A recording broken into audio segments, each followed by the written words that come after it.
আসসালামু আলাইকুম। বিসমিল্লাহির রহমানির রহিম। আমি গাজী মোহাম্মদ টিপু সুলতান, বাংলাদেশ আওয়ামী স্বেচ্ছাসেবক লীগ যশোর জেলা শাখা। আমার স্বেচ্ছাসেবক লীগের পক্ষ থেকে 2025 ইংরেজি নববর্ষের শুভেচ্ছা জানাই। আমি আমার ব্যক্তিগত পক্ষ থেকে বর্তমান দেশের যে অবস্থা সে বিষয়ে কিছু কথা বলতে চাই। মনে রাখতে হবে, বাংলাদেশ একটি সাম্প্রদায়িক সম্প্রীতির দেশ। এটা যেন কোনোভাবেই নষ্ট না হয়, খেয়াল রাখতে হবে। মুসলিম, হিন্দু, বৌদ্ধ, খ্রিস্টান, অন্য সম্প্রদায় যারা আছে সকলেরই এই বাংলাদেশ। অনেকে এই দেশকে গৃহযুদ্ধ করতে চায়, ধর্মীয় দাঙ্গা বাঁধাতে চায়।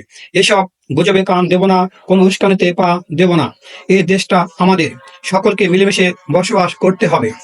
সংগ্রামী সাথী ও বন্ধুগণ, বর্তমান আওয়ামী লীগের সাময়িক যে ক্রান্তিকাল অতিবাহিত হচ্ছে, সেখানে আমি মনে করি যেসব নেতা কর্মী খুন, গুম, হামলা, মামলা, লুট, দখল হচ্ছে, তাদের পাশে দাঁড়াতে হবে।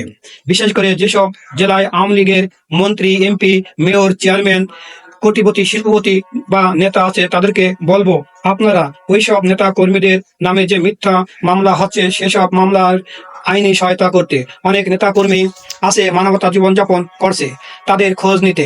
আপনারা যদি এদের খোঁজ নেন, তাহলে এই আওয়ামী লীগ দ্রুত ঘুরে দাঁড়াবে। আসুন আমরা ঐক্যবদ্ধ হই। ঐক্যবদ্ধ আওয়ামী লীগকে কেউ দাবায় রাখতে পারবে না। স্বার্থপর, লোভী, মিথ্যাবাদী, দখলবাজ, সুদখোর ইউনূসকে প্রতিহত করতে পারবো ইনশাআল্লাহ। আমি মনে করি ৭১ এর হাতিয়ার গর্জে উঠবে ২৫ সাল। দেখা হবে রাজপথে, কথা হবে স্লোগানে। জয় বাংলা, জয় বঙ্গবন্ধু।